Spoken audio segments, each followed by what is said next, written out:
Hello વિદ્યાર્થી મિત્રો, નમસ્કાર. કેમ છો? આપણે પી વિભાગના તત્વોમાં છેલ્લે નાઇટ્રોજનની બનાવટ જોઈ હતી. નાઇટ્રોજનની બનાવટ આપણે 4 પ્રકારે જોઈ હતી, સ્પેશિયલ 3 માર્કના સવાલ સ્વરૂપે. હવે આપણે નાઇટ્રોજનના ગુણધર્મો અને ઉપયોગો જોઈએ. અહીંયા બોર્ડમાંથી નાઇટ્રોજનના ગુણધર્મો અને ઉપયોગો આપેલા છે. બે પ્રકારના ગુણધર્મો આપણે જોઈએ, એક ભૌતિક ગુણધર્મો અને બીજા રાસાયણિક ગુણધર્મો. તો ભૌતિક ગુણધર્મોમાં શું આવે છે કે રંગ, વાસ, દેખાવ, સ્વાદ, ઉત્કલન બિંદુ, ગલન બિંદુ, ઠાર બિંદુ, સમસ્થાનિક હોય તો સમસ્થાનિક, ઘનતા હોય તો ઘનતા, જલીય દ્રાવ્યતા, જે જોઈ શકીએ, અનુભવી શકીએ, એ બધી વસ્તુ એના ભૌતિક ગુણધર્મોમાં આવે. માનો કે રંગ જોઈ શકીએ, સ્વાદ અનુભવી શકીએ, વાસ અનુભવી શકીએ, પછી જલીય દ્રાવ્યતા આપણે જોઈ શકીએ, ગલન બિંદુ, ટાળ બિંદુ માપી શકીએ, ઘનતા માપી શકીએ, સમસ્થાનિકોને આપણે માપન થઈ શકે. તો આવા બધા જે ગુણધર્મો છે એ ભૌતિક ગુણધર્મોમાં સમાવેશ થાય. એમાંના કેટલાક ગુણધર્મોની વાત કરીએ તો વાતાવરણમાં નાઇટ્રોજન 78% છે. આજુબાજુમાં કેવો રંગ છે? કોઈ રંગ નથી. સૂંઘો તો વાસ આવે છે કાંઈ? ભાઈ બીજી વાસ આવતી બરોબર છે, પણ નાઇટ્રોજનની કોઈ વાસ હોતી નથી. સ્વાદ ચાખો છે, હવા સ્વાદ નથી. તો એમાં બસ સીધી વસ્તુ લખવાની છે, રંગહીન, સ્વાદહીન, વાસહીન. અને ઝેરી તો નથી જ, બિનઝેરી જ હોય. જ્યાં ઝેરી હોય તો થોડાક આપણે અહીંયા સર્વાઈવ કરીએ કે ગુજરી બતાવીએ ને. તો બે સ્થાયી સમસ્થાનિકો છે એમાં N714 N715. સમસ્થાનિકો ખબર છે ને, આઇસોટોપ્સ કોને કહેવાય? કે જેના પરમાણુ ક્રમાંક સરખા હોય, પરમાણુ ભારાંક જુદા જુદા હોય, અથવા તો જેમાં પ્રોટોનની સંખ્યા સરખી હોય. પરમાણુ ક્રમાંક એટલે પ્રોટોનની સંખ્યા 7 7, પણ ન્યુટ્રોનની સંખ્યા એટલે ભારાંકમાંથી ક્રમાંક બાદ કરો 14 - 7 એટલે 7 ન્યુટ્રોન છે. 15 માંથી 7 એટલે 8 ન્યુટ્રોન છે. પ્રોટોન સરખા, ન્યુટ્રોન અલગ અલગ, તો એકબીજાના સમસ્થાનિકો, બંને સ્થિર છે, બરોબર. અને રેડિયો એક્ટિવ કોઈ નથી. પાણીમાં દ્રાવ્ય નથી, જલીય દ્રાવ્યતા ખૂબ અતિ ઓછી છે. અને એક આંકડા પણ આપ્યા છે કે 273 કેલ્વિન એટલે કે 0 ડિગ્રી અને 1 બાર વાતાવરણ દબાણે 1 લિટર પાણીમાં 23.2 સેન્ટીમીટર ક્યુબ સીસી એટલે કે મિલી, એટલે કે 23.2 મિલી N2 દ્રાવ્ય થાય. કેટલામાં? 1 લિટર પાણીમાં. આ કોકે માપેલું છે, આપણે ખાલી યાદ રાખવાનું છે, એ આપણું કામ સારું. ઠાર બિંદુ એટલે જે તાપમાને ઘન પદાર્થમાં રૂપાંતર થાય એને ઠાર બિંદુ કહેવાય. ઉત્કલન બિંદુ એટલે જે તાપમાને ઉકળી અને પ્રવાહીમાં રૂપાંતર થાય. ઠાર બિંદુ આપણે ઉત્કલન બિંદુ આપણે માપ્યું હતું 77.2 કેલ્વિન. નહીં તો એનું આ ઉત્કલન બિંદુ જ હતું. ઠાર બિંદુ તો 70 કેલ્વિન કરતા પણ નીચું છે, એટલે કે અતિશય નીચું છે ઠાર બિંદુ અને એનું ઉત્કલન બિંદુ. તો એના ભૌતિક ગુણધર્મો છે 3 4 ભૌતિક ગુણધર્મો સામાન્ય છે. રાસાયણિક ગુણધર્મોમાં કે ભાઈ રાસાયણિક પ્રક્રિયા કેવી કરે છે, કેવી રાસાયણિક પ્રક્રિયાઓ કરે છે. તો નાઇટ્રોજન તમે જાણો છો ટ્રિપલ બોન્ડ ધરાવે છે. આ 3 બંધ તોડવા મુશ્કેલ છે, એટલે એની બંધ તોડવા માટે આપવી પડતી એન્થાલ્પી, બંધ વિયોજન એન્થાલ્પી અથવા તો બંધન એન્થાલ્પી ખૂબ ઊંચી છે. એના કારણે આ બંધ તોડી શકાય નહીં, બંધ તૂટતા નથી. એટલે રૂમ ટેમ્પરેચરે તો નાઇટ્રોજન નિષ્ક્રિય છે. વાતાવરણમાં 78% નાઇટ્રોજન શા માટે છે? કેમ કે જે ઓક્સિજન છે એની સક્રિયતા ઓછી કરવાની, હેને. વાતાવરણમાં એટલો બધો શું જરૂર હતી? કોઈ શ્વાસમાં તો લેતું નથી, પણ એ હવામાં જે ઓક્સિજન છે અતિ સક્રિય છે, 21% છે. ભૂખા કાઢી નાખે. જો નિષ્ક્રિય કરવા માટે કુદરતે 78% ન રાખ્યો હોત ને તો હવા આવે ને હળગે, હવા આવે ને પદાર્થ હળગે, કેમ કે ઘર્ષણ થાય, સ્પાર્ક થાય ને ઓક્સિજન છે એનું કામ કરવાનું ચાલુ કરી દે, તરત હળગવા મળે પદાર્થ કોઈ પણ હોય. પણ એ નિષ્ક્રિય છે. પણ હા, તાપમાન વધે તો પ્રતિક્રિયાત્મકતા વધે. કેટલું તાપમાન ખબર છે? વીજળીનો જે ચમકારો થાય ને 2000 કેલ્વિન તાપમાને હવાના ઓક્સિજન સાથે નાઇટ્રોજન જોડાય, N2O નાઇટ્રિક ઓક્સાઇડ નામનો NO નાઇટ્રોજન મોનોક્સાઇડ અથવા તો નાઇટ્રિક ઓક્સાઇડ બનાવે. પણ આ વીજળીના ચમકારામાં એટલી ઊર્જા હોય ત્યારે આ પ્રક્રિયા થતી હોય. કૃત્રિમ રીતે પણ ઉત્પન્ન કરી શકાય એવું નથી, બસ 2000 કેલ્વિન તાપમાન. પણ તાપમાન વધે તો પ્રક્રિયા કરવાની રુચિ વધે, કેમ કે ઊંચા તાપમાને બંધ તૂટે, પાઇપ બંધ તૂટે એટલે સંયોજકતા ખાલી પડે, સંયોજકતા ખાલી પડે એટલે કોઈકની સાથે જોડાય. ઊંચા તાપમાને મેઇન વસ્તુ છે, કેમ કે રૂમ ટેમ્પરેચરે તો એ નિષ્ક્રિય છે. ઊંચા તાપમાને ધાતુઓ સાથે જોડાય તો પોતે અધાતુ છે, એ વિદ્યુત ઋણતા વધારે છે એટલે ઇલેક્ટ્રોન સ્વીકારે. ફોર એક્ઝામ્પલ લિથિયમ ધાતુ છે, તો લિથિયમ સમૂહ 1 ની છે, એટલે લિથિયમ 1 ઇલેક્ટ્રોન ગુમાવવાની વૃત્તિ દર્શાવે. સમૂહ 1 છે ને, લિનાકી રપસે પર્યાય. અને નાઇટ્રોજન અધાતુ છે, તો લિથિયમ 1 ઇલેક્ટ્રોન ગુમાવીને હિલિયમ જેવું થઈ જાય, અને નાઇટ્રોજન 3 ઇલેક્ટ્રોન મેળવે તો 7 ને 3 10 નિયોન જેવું થાય. તો 3 લિથિયમ 3 ઇલેક્ટ્રોન ગુમાવે ને નાઇટ્રોજન મેળવે, તો આ ધાતુ, આ અધાતુ. નાઇટ્રોજન, ઇલેક્ટ્રોન સ્વીકાર્યા એટલે અધાતુ. તો આવું એક આયનીય સંયોજન બને લિથિયમ નાઇટ્રાઇડ. મેગ્નેશિયમ સાથે જોડાય તો મેગ્નેશિયમ બીજા સમૂહનું તત્વ છે. બેટા માગે ખાસ સ્કૂટર, માગે એટલે Mg. તો મેગ્નેશિયમ છે એ બીજા સમૂહનું તત્વ છે. 2 ઇલેક્ટ્રોન ગુમાવી અને પરમાણુ ક્રમાંક 12 માંથી 10 ઇલેક્ટ્રોન એટલે કે નિયોન જેવું બને. જ્યારે નાઇટ્રોજન 3 ઇલેક્ટ્રોન મેળવવાની વૃત્તિ દર્શાવે. આવા સંજોગોમાં શું કરવું? વીજભાર સરખા નથી તો આના વીજભાર વડે અહીંયા ગુણવાનું, આના વીજભાર વડે અહીંયા ગુણવાનું. એક મેગ્નેશિયમ 2 ઇલેક્ટ્રોન તો 3 મેગ્નેશિયમ છે 6 ઇલેક્ટ્રોન ગુમાવે. ઈ નાઇટ્રોજને મેળવા 2 નાઇટ્રોજને 6 ઇલેક્ટ્રોન મેળવા એટલે 3 2 6. રેડી? તો સૂત્ર થાય Mg3N2 મેગ્નેશિયમ નાઇટ્રાઇડ. તો અહીંયા એ ધાતુ સાથે જોડાણો તો ધાતુ સાથે આયનિક બંધ બનાવ્યો. જ્યારે બોરોન જેવા અધાતુ સાથે જોડાય તો બંને અધાતુ છે. બંને કે અમારે ઇલેક્ટ્રોન મેળવવા છે. અમેધામુ અધાતુ મેળવે. તો બંનેને ઇલેક્ટ્રોન મેળવવા છે. આવા સંજોગોમાં કોઈ ઇલેક્ટ્રોન ગુમાવશે નહીં, કોઈ ઇલેક્ટ્રોન મેળવશે નહીં. સહસંયોજક બંધ. નાઇટ્રોજન 2 છે એટલે 2 કરીએ, બોરોન 2 એટલે 2 અધાતુ વચ્ચે સહસંયોજક. તો આ સહસંયોજક નાઇટ્રાઇડ, બોરોન નાઇટ્રાઇડ. તો લખ્યું છે ને અધાતુ સાથે એ સહસંયોજક નાઇટ્રાઇડ બનાવે છે. ખૂબ જૂની અને જાણીતી અને વારંવાર આવતી પ્રક્રિયા હેબર વિધિ કે નાઇટ્રોજન અને હાઇડ્રોજન બંને વાયુ વચ્ચે પ્રક્રિયા સરળ નથી. ઊંચું તાપમાન 773 કેલ્વિન જેટલું અતિ ઊંચું તાપમાન 212 દબાણે બંને વાયુને પ્રેસ કરવામાં આવે, કમ્પ્રેસ કરવામાં આવે. હારે હારે ઉદ્દીપક નાખવાના છે Fe અથવા તો મોલિબ્લેડમ, પ્રવર્ધક નાખવાના છે K2O, MO2O3. તો K2O જ રાખો ને. પ્રવર્ધક એટલે ઉદ્દીપકનો ઉદ્દીપક, તાપમાન, દબાણ, ઉદ્દીપક, પ્રવર્ધક આ બધું ભેગું કરો. ટેક્સ્ટ બુકમાં તો બધું નથી આપ્યું પણ આપણે ઉમેરજો. ત્યારે N2 ને H2 જોડાઈને એમોનિયા બને. આ પ્રક્રિયા પછી ઉષ્માક્ષેપક પ્રક્રિયા છે. એટલે કે પ્રક્રિયા દરમિયાન ગરમી ઉત્પન્ન થાય છે. એમાં તમે તાપમાન આપો એટલે લ સેટેલિયરના નિયમ પ્રમાણે અહીંયા ઉષ્મા ઉત્પન્ન થાય. તમે તાપમાન આપો એટલે નિપજનો જથ્થો વધે. એટલે પ્રક્રિયા પ્રતિગામી હાલે. એટલે બહુ કાળજી રાખવી પડે, જે આપણે સંતુલન નામક ચેપ્ટરમાં શીખી ગયા. પણ અહીંયા તો આપણે ખાલી શું શીખવાનું છે? નાઇટ્રોજનમાંથી એમોનિયાની બનાવટ થાય છે. અને અતિ ઊંચા તાપમાને નાઇટ્રોજનના ઓક્સાઇડ, અલગ અલગ ઘણા બધા ઓક્સાઇડ છે પણ એમાંનો એક ઓક્સાઇડ આપણે અહીંયા લખ્યું. હવે આપણે ઉપયોગો તરફ આવી તો નાઇટ્રોજનના કેટલા 1 2 ને 3 ઉપયોગો છે. ખાસ કરીને એમોનિયાની બનાવટમાં અને નાઇટ્રોજન યુક્ત અન્ય ઔદ્યોગિક રસાયણોના ઉત્પાદનમાં. ઘણા બધા નાઇટ્રોજન યુક્ત રસાયણો, યુરિયા છે, યુરિયા નાઇટ્રોજન યુક્ત ખાતર છે, HNO3 નાઇટ્રિક એસિડ છે. તો ઘણું બધું છે કે જે નાઇટ્રોજનમાંથી બને અને આપણે વ્યવહારમાં બહુ વધારે પડતો ઉપયોગ કરતા હોય છે દૈનિક પ્રક્રિયાઓમાં. એમાં ટેક્સ્ટ બુક વાળા એક એક્ઝામ્પલ આપ્યું છે કેલ્શિયમ સાયનેમાઇડ. એટલું કહીને એને પૂરું કરી દીધું છે. સૂત્ર થાય છે કેલ્શિયમ સાયનેમાઇડ નું CaCN2. તો આ CaCN ટ્વાઇસ નથી, CaCN2 છે. એટલે નાઇટ્રોજન 2 વખત છે. Cn માં નાઇટ્રોજન એક વખત. આમ C ટ્રિપલ બોન્ડ N હોય ને તો આ નાઇટ્રોજન એક વખત, પણ આ CN2 છે. આ રીતે. અને આનો -1 ચાર્જ, આનો -1 ચાર્જ. બરોબર?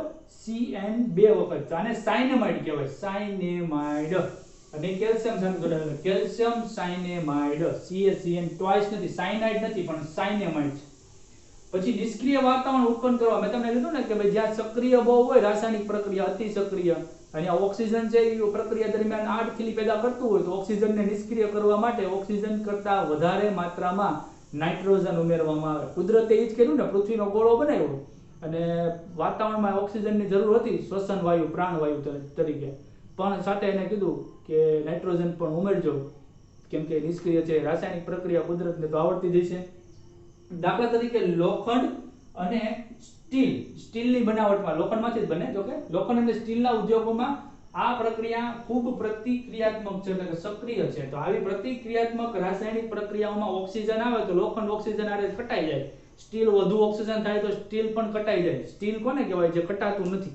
ખાસ કરીને ઘરે જે વાપરીએ છીએ સ્ટેનલેસ સ્ટીલ, જેમાં સ્ટેન એટલે કે કાટ લાગતો નથી.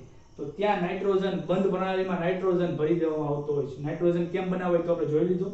ખાસ મહત્વનો ઉપયોગ આવ્યો પ્રવાહી નાઇટ્રોજન, લિક્વિડ ડાયનાઇટ્રોજન, પ્રવાહી નાઇટ્રોજન. જૈવિક પદાર્થો જે જૂનાઓ નમૂનાઓ જાળવી રાખવા હોય, માનો કે છેલ્લા એક બ્લુ પાંડા એક વધ્યો છે તો એની પછી એનું અસ્તિત્વ નાશ થઈ જાય તો બ્લુ પાંડાને સાચવી રાખવો પડે. કારણ એક અમુક પ્રજાતિના જે ગેંડા છે તો એક ગેંડોમાં છેલ્લો હતો એ ગુજરી ગયો તો એને પણ સાચવી રાખવો પડે. તેને ફ્રીઝ કરવો પડે અને ફ્રીઝ લિક્વિડ નાઇટ્રોજનથી કરવામાં આવતો હોય છે. ખાદ્ય સામગ્રીની સાચવણી કરવી હોય તો પ્રશીતક તરીકે લાંબા ગાળા સુધી વર્ષો સુધી ખાદ્ય સામગ્રી જાળવી રાખવી હોય તો અતિ નીચું તાપમાન લઈ જવાય. કેટલું નીચું લઈ જવાય કે 0 નહીં પણ -100 ડિગ્રી સેન્ટીગ્રેડ કરતાં પણ નીચું લઈ જવામાં આવે. એક નવો શબ્દ છે ક્રાયો સર્જરીમાં. તો બધા નેટ વાપરો છો હવે ક્રાયો સર્જરી આ રીતે સર્ચ કરજો. ક્રાયો અને સર્જરી. ગૂગલ બાબાને પૂછવાનું ક્રાયો સર્જરી, ખાલી એટલું લખીને ઇમેજ ઉપર જવાનું. તમે છે ને ન્યૂઝમાં જોતા છો, ઇમેજ ઉપર જાવ એટલે ઇમેજ ખુલશે, એમાં સર્જરીના ફોટા બતાવ્યા હોય છે. માનો કે આમ ચામડી પર બતાવ્યું છે કે ડાઘ પડ્યા હોય, સોરિયાસિસ હોય, કાળા ડાઘ હોય, ચહેરા ઉપર ડાઘ પડ્યા હોય, તે પેલું આવું પેન જેવું સાધન છે, ત્યાંથી લિક્વિડ નાઇટ્રોજનનું ટીપું મૂકે એટલે એ પેલું ભાગ છે એકદમ જામી જાય, પછી એને ખેરવીને એ ભાગને ડાઘને અથવા તો સોરિયાસિસના સફેદ ચાંબાને દૂર કરવામાં આવે. એ જે પ્રોસેસ છે એને ક્રાયો સર્જરી કહેવામાં આવે છે. તો આ જોઈએ આપણે નાઇટ્રોજનના બે પ્રકારના ગુણધર્મો અને ઉપયોગો. વિદ્યાર્થી મિત્રો, તો ત્યાર પછી આપણે એમોનિયા વાયુ માટેની બનાવટ, ગુણધર્મો અને ઉપયોગો જોઈએ. નાઇટ્રોજનની જેમ જ સૌપ્રથમ આપણે બનાવટ શીખીશું, ત્યારબાદ એના ગુણધર્મો અને ત્યાર પછી એના ઉપયોગો જોઈએ. તો બનાવટમાં સૌપ્રથમ કુદરતી રીતે કઈ રીતે બને છે. કુદરતમાં એમોનિયા વાયુ વાતાવરણમાં, હવામાં અને જમીનમાં ઓછી માત્રામાં રહેલો હોય છે. તો કઈ રીતે રહેલો હોય છે? તો એમાં લખ્યું છે કે નાઇટ્રોજન યુક્ત કાર્બનિક સંયોજનો જે પૃથ્વીના પોપડામાં જે પડ્યા હોય ત્યાં સડે અને સડો લાગવાથી તેમાંથી એમોનિયા ઉત્પન્ન થાય. For example urea, NH2CO NH2. યુરિયાનું સૂત્ર બહુ ઈઝી છે, NH2CO NH2. એ ભેજ હવાનો કે પાણીમાં જે જમીનમાં જે પાણી હોય તેની સાથે પ્રક્રિયા થાય એટલે ખાસ સમજો. H2O જે બે છે, બે H2 એમાંથી બે H અહીંયા જોડાય એટલે NH4, બીજા બે H અહીંયા જોડાય એટલે NH4, બે NH4 અને બે ઓક્સિજન છે અહીંયા જોડાય એટલે CO અને બે ઓક્સિજન આવ્યા એટલે CO3. તો બે NH4 એટલે NH4 twice CO3 એટલે એમોનિયમ કાર્બોનેટ બને કે જેમાં પ્રતિવર્તી પ્રક્રિયા છે. એમોનિયમ કાર્બોનેટ એટલે એમાં એમોનિયમ આયન બે વખત છે, NH4+ એમોનિયમ આયન બે વખત, અને કાર્બોનેટ એટલે CO3-2. એક વસ્તુ હંમેશા યાદ રાખવાની કે કાર્બોનેટ હોય ને તેમાંથી CO2 છૂટો પડે એટલે અહીંથી CO2 છૂટો પડ્યો હોય તો તમે કહી શકો એક ઓક્સિજન વધે. એ જે એક ઓક્સિજન વધે ત્યાં અહીંથી એક H અને અહીંથી એક H એટલે બે H અને એક ઓક્સિજન એટલે H2O, CO3 અને એક H. અહીંથી H ગયો એટલે NH3, અહીંથી H ગયો એટલે NH3. 2 મોલ એમોનિયા વાયુ મળ્યા.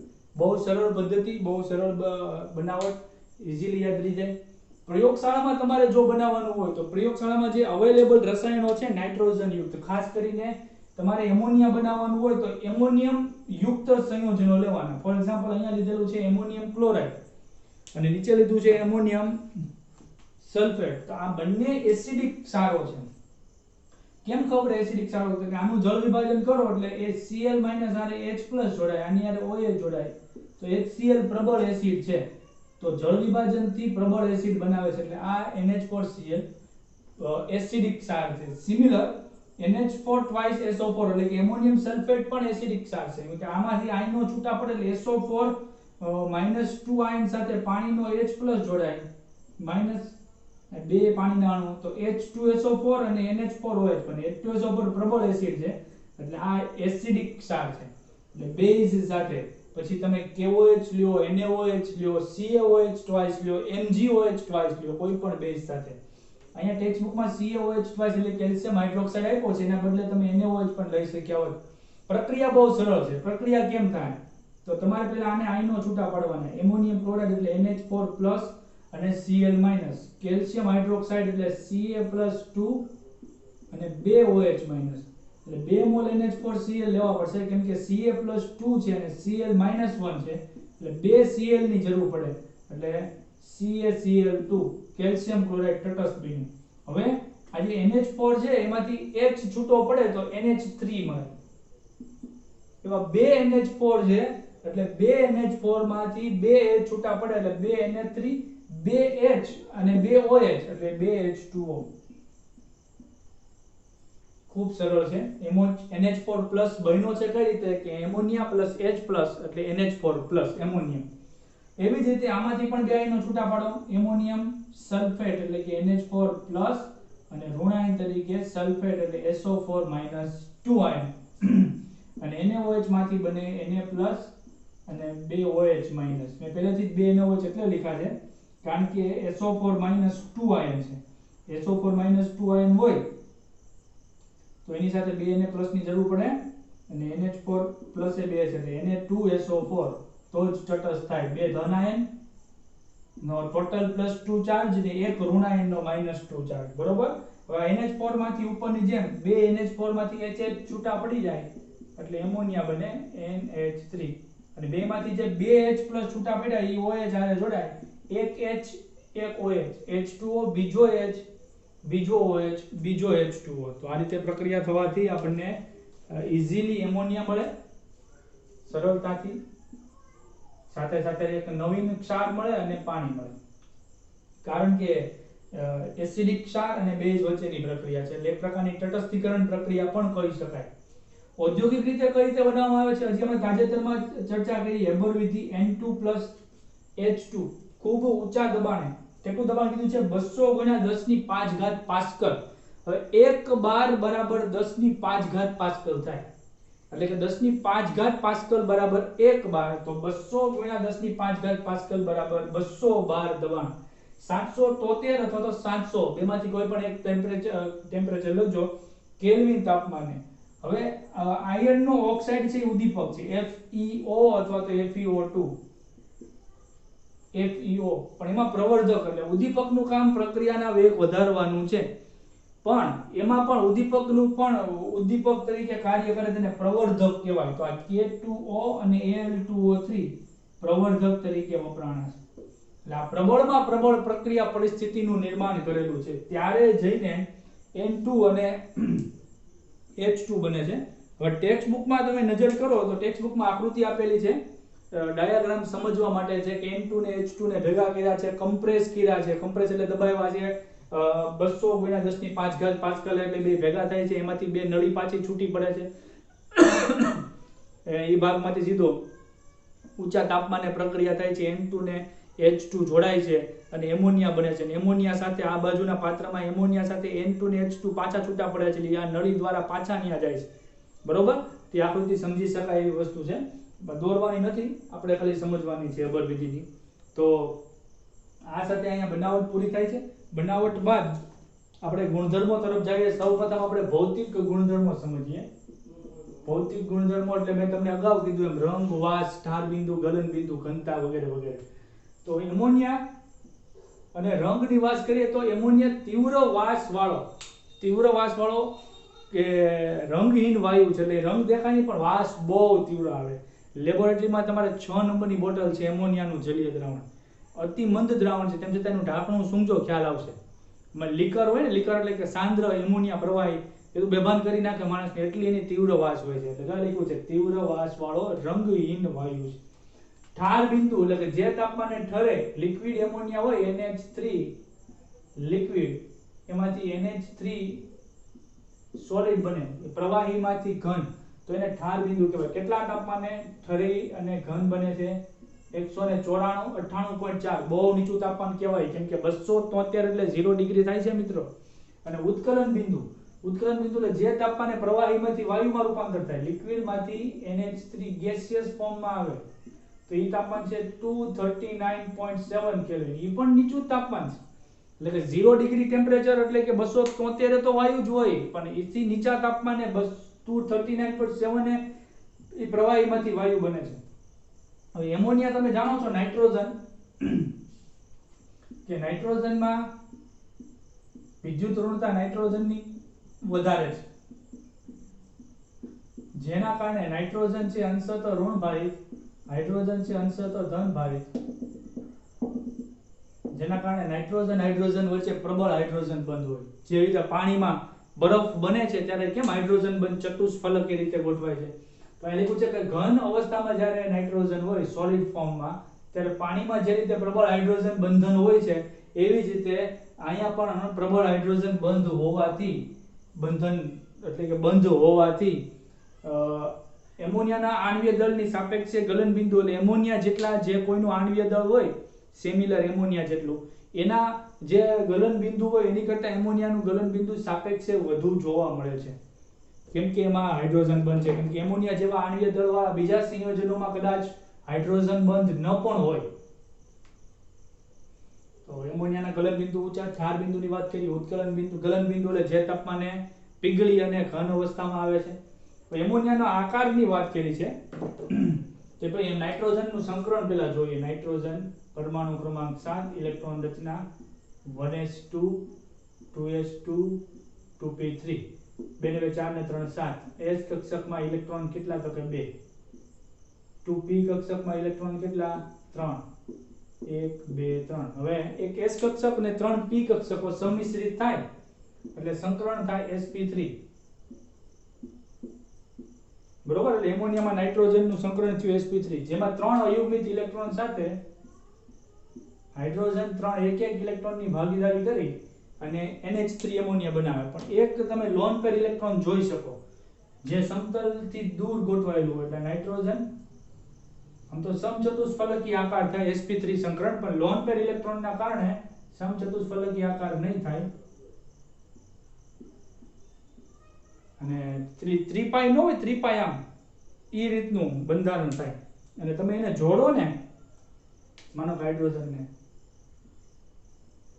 જાણે કે પિરામિડ ન હોય, પિરામિડની ટોચ ઉપર નાઇટ્રોજન હોય, લોન પેર ઇલેક્ટ્રોન, આ અબંધકારક ઇલેક્ટ્રોન યુગ્મ છે, લોન પેર જેને કહે છે. અને આકાર કેવો થયો? પિરામિડલ. અને એ લોન પેર ઇલેક્ટ્રોનને કારણે બંધ ખૂણો છે ને 109 અંશ ને 28 કળા હોય ને sp3 માં, એની બદલે ઓછો થાય છે, 108 ડિગ્રી થાય છે. એ પણ આપણે પેલા રાસાયણિક બંધન ચેપ્ટરમાં શીખી ગયા. કેમ કે આ લોન પેર બોન્ડ પેર અપાકર્ષણ VSEPI યાદ હોય તો, લોન પેર બોન્ડ પેર અપાકર્ષણના કારણે આમ બંધ ખૂણો થોડો આમ સંકોચાય, આમ હોય ને ખુલ્લો 109 અંશ ને 28 કળા આમ સંકોચાય જાય, 108 ડિગ્રી જેવો થાય. તો sp3 સંકરણ, આકાર પિરામિડલ, લોન પેર ઇલેક્ટ્રોન 1, અબંધકારક ઇલેક્ટ્રોન 1 વગેરે વગેરે વાતો કરી. એ પછીની વાત આવે છે રાસાયણિક ગુણધર્મોની. તો એમોનિયા કેવા રાસાયણિક ગુણધર્મો? સર્વપ્રથમ તો એમોનિયા ખૂબ સરળતાથી પાણીમાં દ્રાવ્ય થતું હોય એવો ખૂબ સારો વાયુ છે. એટલે એમોનિયા વાયુ પાણીમાં દ્રાવ્ય થાય. કઈ રીતે દ્રાવ્ય થાય? તો કે પાણીમાંથી બને H+ અને OH-. અને એમોનિયાનો જે આ લોન પેર ઇલેક્ટ્રોન છે એ એને દાન કરે. એટલે NH3 દાન કર્યું, જે બે દાન Sv બે દાન, લુઈસ પ્રમાણે આને લુઈસ બેઝ કહીશું એમોનિયાને. અને આ સંજોગોમાં પાણી લુઈસ એસિડ તરીકે વર્તે, કારણ કે પાણીનો H+ ઉત્પન્ન થયો એટલે એ NH4+ બન્યો, NH4+ અને આ પાણીનો OH-. એટલે જલીય માધ્યમમાં જેવું જાય એટલે એમોનિયમ હાઇડ્રોક્સાઇડ બનાવે, એટલે કે એમોનિયા બેઝ તરીકે વર્તે. કેમ કે પાણીમાં એને ઇલેક્ટ્રોન યુગ્મ દાન તો કર્યો પણ OH- મુક્ત કર્યો, એમોનિયમ હાઇડ્રોક્સાઇડ, જે નિર્બળ બેઝ છે.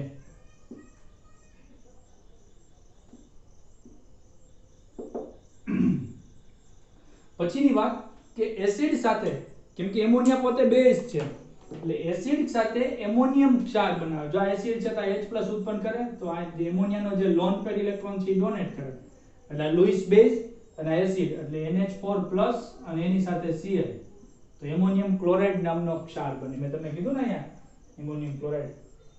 અને એનું જળ વિભાજન કરો એટલે પાછું HCl બને, એટલે આ એસિડિક ક્ષાર કહીએ. કાઈ સિમિલર H2SO4 સાથે, તો નાઇટ્રોજન H2SO4 માંથી 2H+ ઉત્પન્ન થાય, ઇલેક્ટ્રોન યુગ્મ ડોનેટ કરે એટલે NH4+, એકવાર બીજો એમોનિયા, બીજો હાઇડ્રોજન, બીજો NH4+ અને એની સાથે SO4- 2 એટલે NH4 twice SO4, ammonium sulphate કહેશું. જો અહીંયા પર લખ્યું હતું એમોનિયમ ક્લોરાઇડ અને એમોનિયમ સલ્ફેટ બંને એસિડિક ક્ષાર છે. સંતુલન ચેપ્ટરમાં શીખી ગયા હતા ક્ષારના પ્રકાર, એસિડિક ક્ષાર, બેઝિક ક્ષાર. તો કે જે ક્ષારને પાણીમાં નાખો અને પ્રબળ એસિડ બનાવતો હોય તો એ એસિડિક ક્ષાર કહેવાય, જે ક્ષારને પાણીમાં નાખો પ્રબળ બેઝ બનાવતો હોય તો બેઝિક ક્ષાર કહેવાય.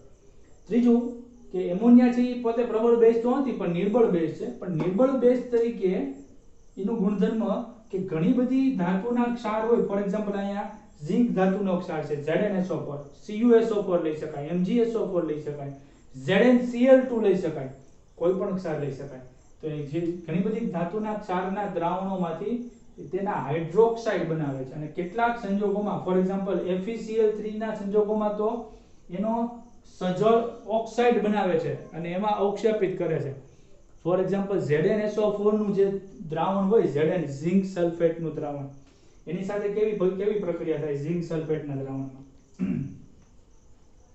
તો ઝિંક સલ્ફેટ નું દ્રાવણ હોય, તમે એને આયનીકરણ પામીને છૂટા પાડો તો આ બને Zn+2 અને SO4 - 2. આયનોનો વીજભાર ખબર હોવો જોઈએ. એમોનિયમ હાઇડ્રોક્સાઇડ NH4OH માંથી બને NH4+ અને OH-.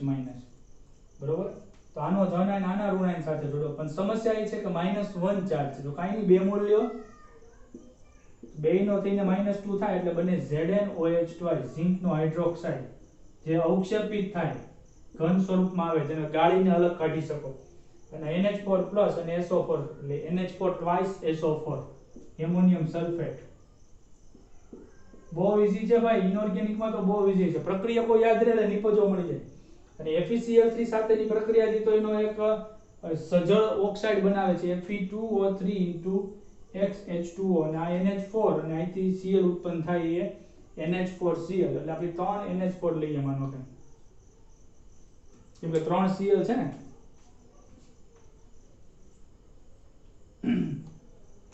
FeCl3 એટલે Fe+3, Fe2 છે એટલે 2 કરવા પડશે ને. 2 Fe+3 ને 6 Cl-, ઓહો 6 Cl છે એટલે 6 NH4OH લેવા પડશે. 6 NH4+ અને 6 OH-. 6 NH4+, આનો ધન આયન આના ઋણ આયન સાથે એટલે 6 NH4Cl બન્યા. બરોબર? હવે Fe+3 છે, 6 OH છે એટલે Fe2 ના 6 OH માંથી મારે 6 OH લખવા જ પડશે તો જ કામ.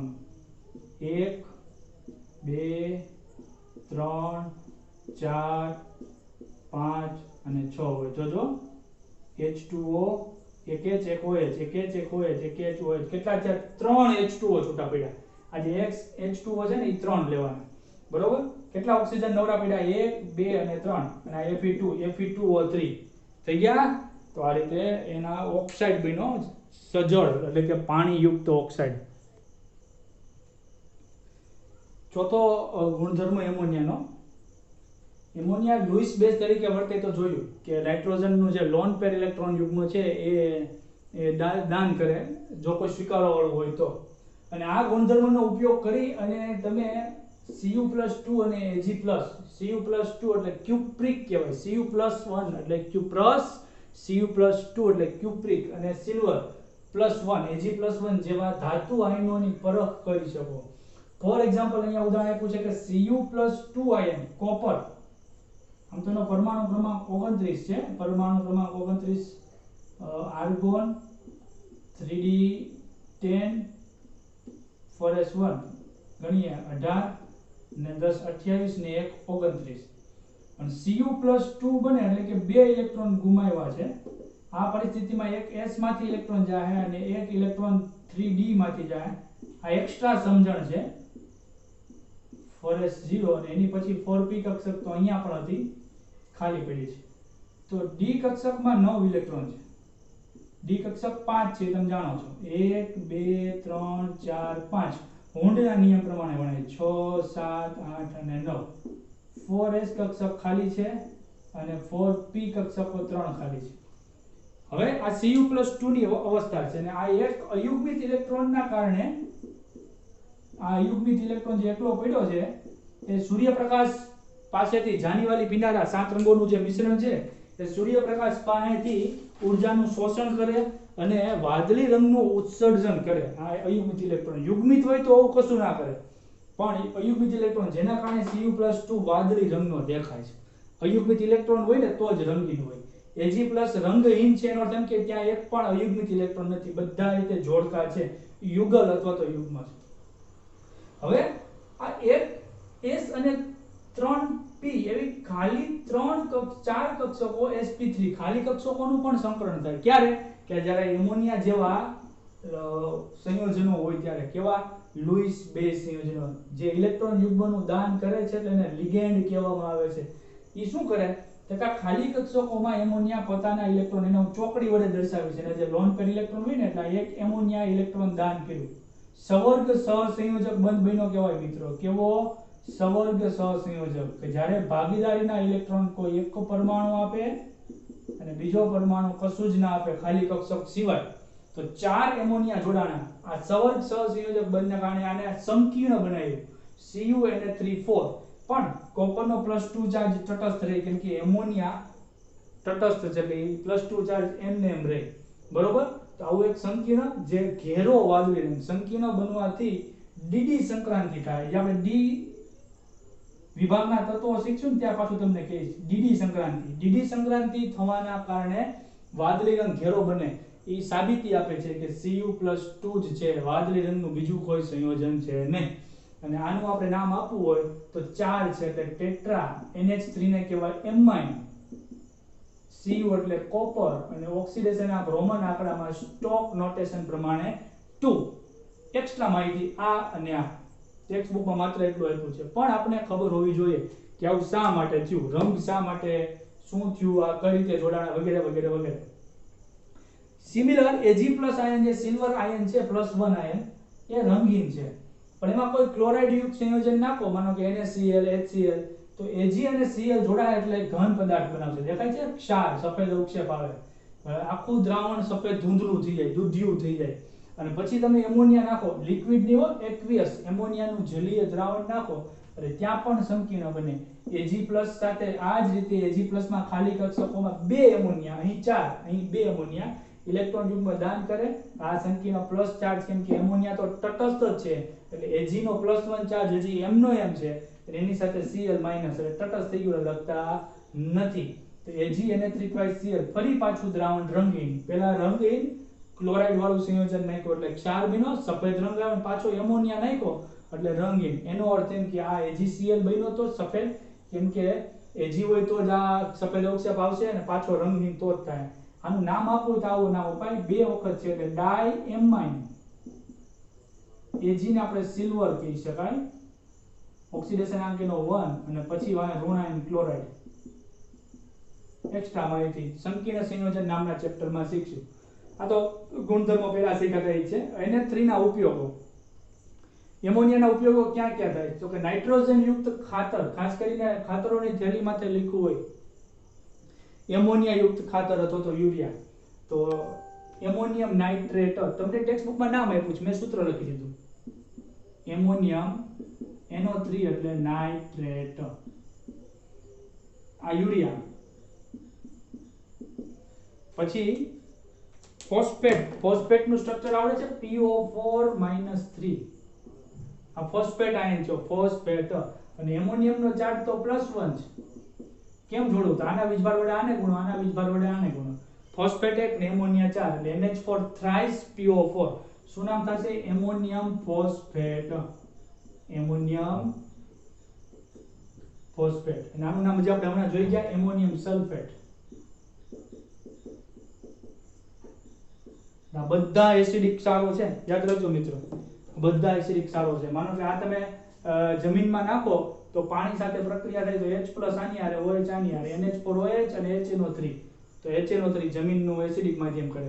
આની સાથે PO4 સાથે 3H+ આની સાથે 3OH એટલે NH4 3 વખત છે એટલે 3 NH4OH અને H3PO4 જેને આપણે ફોસ્ફોરિક એસિડ બને.